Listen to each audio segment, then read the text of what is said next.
इसको हम लोग कहते हैं कॉजेटिव वर्ब। क्या बोलते हैं? कॉजेटिव वर्ब कहते हैं। तो कॉजेटिव वर्ब के बारे में समझिएगा। कॉजेटिव वर्ब का मतलब ये होता है जी, वैसा वर्ब जो खुद काम ना करके दूसरे वर्ब से करवाता हो, पॉजिटिव वर्ब कहलाता है। पॉजिटिव वर्ब कहलाता है। देखो, मैं किताबें ऐसे स्टाइल से पढ़ो, ऐसे वे में पढ़ो कि एक बार में दिमाग में आ जाए। कोई ज्यादा हौच पौच बिल्कुल नहीं, कोई कंजेस्टेड वाली बात नहीं, कोई कंफ्यूजन नहीं, कोई पजलिंग नहीं, एक बार में दिमाग में हिट हो जाए। तो सीधा सीधी बात मैंने आपके दिमाग में डाल दिया कि वैसा वर्ब जो खुद काम नहीं करेगा, दूसरे वर्ब से काम कराएगा, उसको हम लोग पॉजिटिव वर्ब कहते हैं। जैसे कि यहाँ पे 3 वर्ब आपके बहुत इंपॉर्टेंट हैं। एक आपका है लेट, एक आपका है गेट, और एक आपका है मेक। ध्यान रखिएगा दोस्तों, लेट, गेट, मेक। इसके बाद जब वर्ब आएगा तो फर्स्ट फॉर्म में आएगा। इस गेट के बाद जब वर्ब आएगा तो थर्ड फॉर्म में आएगा। मेक के बाद जब वर्ब आएगा तो फर्स्ट फॉर्म में आएगा। Point be noted. लेट के बाद फर्स्ट फॉर्म, मेक के बाद फर्स्ट फॉर्म, और गेट के बाद जब वर्ब आएगा तो किस में आएगा? थर्ड फॉर्म में आएगा। ये चीज ध्यान रखिएगा आप लोग। जैसे कि समझिएगा, यहाँ पे कॉन्सेप्ट क्लियर करते हैं, कॉन्सेप्ट क्लियर करते हैं, ध्यान दीजिएगा इस जगह पर। देखिए, समझो यहाँ पे मैंने लिखा सेंटेंस में, तो लेट, मैंने कहा उसे आने दो, मतलब मुझे मुझे आने दो। तो मैंने कहा लेट मी कम। क्या बोला मैंने? लेट मी कम। बिल्कुल सही है। अगर मैं ऐसे लिखता लेट मी केम, क्या बोला मैंने? लेट मी केम, तो ये गलत हो जाएगा। कैसे गलत हो जाएगा? हमने बताया कि लेट के बाद वर्ब की कौन सी फॉर्म आएगी? फर्स्ट फॉर्म आएगी। हमने सेंटेंस लिखा, my father, my father let's me use his mobile phone. Sentence को चेक करेंगे, मैंने ये कहा कि मेरे पिताजी अपना फोन यूज करने मुझे देते हैं। अब दोस्तों, यहाँ पे लेट जो है ये कौन सा फॉर्म में है? पांचवा फॉर्म में है, मतलब एस एस वाला फॉर्म में है। तो लेट जो वर्ब है उसका सेकंड फॉर्म लेट होता है, थर्ड फॉर्म भी लेट होता है, और जो आईएनजी वाला फॉर्म होता है वो लेटिंग हो जाता है, और जो पांचवा form, fifth form, S S वाला फॉर्म, उसको लेट्स बोलेंगे। अब ये मत समझना, ये वाला लेट्स मत समझना, ये वाला लेट्स अलग है। इसका मतलब होता है लेट अस। इसका मतलब क्या है? लेट अस होता है ये वाला लेट्स का मतलब। और यहाँ पे जो लेट्स है बिना एपोस्ट्रोफी वाला, ये पांचवा फॉर्म है लेट। What it. अब यहाँ पे यूज लगा है, ये वर्ब की फर्स्ट फॉर्म है, बिल्कुल सही है। अब इस जगह पे मान के चलो अगर यूज्ड लगा होता तो क्या हो जाता? गलत हो जाता। ठीक है ना? तो यहाँ पे देखिए इससे काम चला जा रहा है। माई फादर लेट्स मी यूज, मेरे पिताजी अपना फोन यूज करने देते हैं, प्रयोग करने देते हैं। तो अधिकतर जोर किस पे पड़ रहा है? भार किस पे पड़ रहा है? इस पे पड़ रहा है, सेकंड वाले वर्ब पे। तो वही कहा गया है कि पॉजिटिव वर्ब का मतलब खुद काम नहीं करेगा, दूसरे वर्ब से काम कराता है, उसको हम लोग पॉजिटिव वर्ब कहते हैं। उसको क्या बोलते हैं? पॉजिटिव वर्ब कहा जाता है। बात समझे? तो उसको पॉजिटिव वर्ब बोला जाता है। चलिए नेक्स्ट रूल पे चलते हैं। अगला जो हमारा है वो है हमारा आपका मेक वाला बात कर लेते हैं।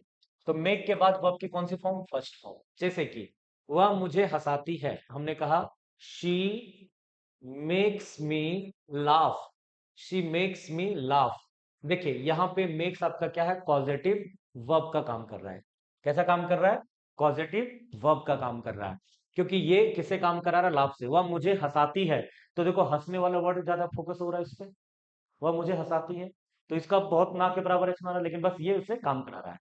हमने बोला he has made him understand, he has made him understand, उसने उसे समझा दिया है। दोस्तों, समझने की अंग्रेजी होती है अंडरस्टैंड। समझने की अंग्रेजी क्या होती है? अंडरस्टैंड। और समझाने की जो अंग्रेजी होती है वो होती है मेक अंडरस्टैंड। ध्यान दीजिएगा, समझने की अंग्रेजी होती है अंडरस्टैंड, और मेक अंडरस्टैंड मतलब समझाना। मेक के बाद फर्स्ट फॉर्म। तो जो टेंस होगा, टेंस वाइज हम क्या करेंगे? मेक को चेंज करेंगे, लेट को चेंज करेंगे, गेट को चेंज करेंगे, और दूसरा वाला जो वर्ब है, जो रूल बताया उसके अकॉर्डिंग डील करेंगे। तो मेड यहाँ पे थर्ड फॉर्म लगा हुआ है, हैज के बाद थर्ड फॉर्म आता है, तो ये चेंज करेंगे, इसमें कोई बदलाव नहीं होगा। ठीक है ना? तो ये आपका था पॉजिटिव वर्ब। एक बच गया आपका गेट वाला। देखिए, तो मैंने बताया कि गेट के बाद वर्ब की कौन सी फॉर्म आती है? थर्ड फॉर्म आती है। जैसे कि मैंने ये कहा I am, I am getting, I am getting my, I am getting my hair, I am getting my hair cut. मैं अपने बाल कटवा रहा हूं। मैंने क्या बोला यहाँ पे? मैं अपना बाल कटवा रहा हूं। तो देखेंगे दोस्तों यहाँ पे आई एम गेटिंग, तो मैंने कहा गेट का कोई भी फॉर्म टेंस वाइज रख सकते हैं। इज एम आ रहा है, आईएनजी लगाया, माई हेयर कट। कट का थर्ड फॉर्म कट ही होता है, यहाँ पे ये थर्ड फॉर्म में है, ठीक है ना। तो कट का थर्ड फॉर्म कट होता है। I am getting my hair cut, मैं अपने बाल कटवा रहा हूं, मैं अपने बाल कटवा रहा हूं। जैसे कि मान के चलिए हमने ये बोला, she was she was getting her she was getting her scooty she was getting her scooty repair. दोस्तों याद रखिएगा थर्ड फॉर्म में आएगा। अगर आप फर्स्ट फॉर्म लगाते हो, सेकंड फॉर्म लगाते हो तो गलत हो जाएगा। तो गेट के बाद, गेट का कोई भी फॉर्म होगा टेंस वाइज, उसके बाद जो वर्ब लगाएंगे वो थर्ड फॉर्म होगा। फॉर एग्जाम्पल यहाँ पे देखिए मैंने ये कहा, I got I got my car I got my car service. दोस्तों ये गलत हो जाएगा, हमें थर्ड फॉर्म चाहिए। मैंने अपनी कार की सर्विस करवाई, थर्ड फॉर्म आएगा। इसलिए गेट सेलेक्टेड होता है, गॉट सेलेक्टेड होता है, क्या समझे, गॉट सेलेक्टेड, गेट सेलेक्टेड। तो गेट के बाद थर्ड फॉर्म, मेक के बाद फर्स्ट फॉर्म और लेट के बाद भी फर्स्ट फॉर्म। ये चीज आपको ध्यान रखना है इस जगह पे, ये चीज आपको ध्यान रखना है इस जगह पे, समझे ना। चलिए ये कॉन्सेप्ट आई होप कि क्लियर हो रहा होगा आप लोगों का। एक चीज देखिएगा, ध्यान रखिएगा, जो मेक है और जो आपका लेट है, इसके बाद वर्ब फर्स्ट फॉर्म में होना चाहिए, मतलब प्योर फॉर्म में होना चाहिए। किस में होना चाहिए, प्योर फॉर्म में होना चाहिए। जैसे कि मान के चलिए सेंटेंस लिखा हुआ है यहाँ पे कि रमेश हैज लेट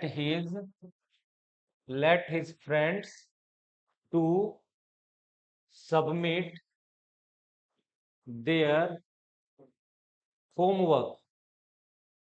सेंटेंस को चेक करेंगे दोस्तों, यहाँ पे लेट आया हुआ है, हैज के बाद लेट थर्ड फॉर्म है, लेट का थर्ड फॉर्म लेट होता है।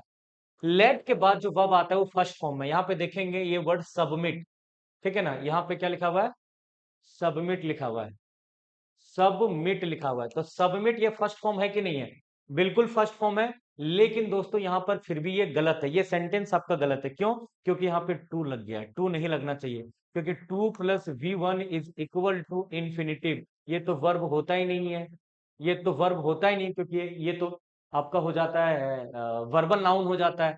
तो इंफिनिटिव नहीं, मैंने कहा प्योर फॉर्म होना चाहिए। तो वर्ब का प्योर फॉर्म, इसके पहले टू ING वगैरह कुछ नहीं लगना चाहिए। तो यहाँ टू हट जाएगा, सबमिट लगा, बिल्कुल सही हो गया। क्या हो गया, बिल्कुल सही हो गया। जैसे कि एक सेंटेंस लिखा हुआ है यहाँ पे कि द प्रिंसिपल, ध्यान दीजिएगा सभी लोग, सेंटेंस लिखा हुआ है कि the principal made all the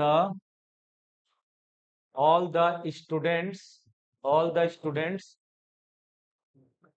donating donating something donating something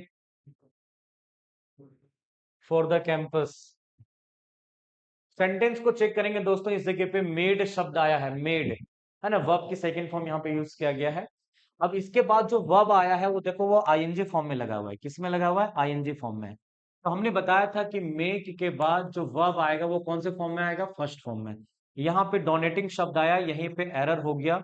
इस जगह पे आपका होना चाहिए था डोनेट, क्या होना चाहिए था, डोनेट शब्द होना चाहिए था। तो मेक के बाद जो वर्ब आता है वो कौन से फॉर्म में होता है, फर्स्ट फॉर्म में होता है। किसमें होता है, फर्स्ट फॉर्म में होता है।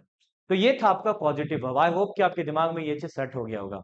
तो ऐसे कॉन्सेप्ट सीखने के लिए आप हमसे जुड़े रहेंगे, हर हाल में जुड़े रहिए, बहुत मजा आने वाला है आप लोगों को, ठीक है ना। ढेर सारा कॉन्सेप्ट, ढेर सारा एनालिसिस, बहुत सारी चीजें मैं आप लोगों को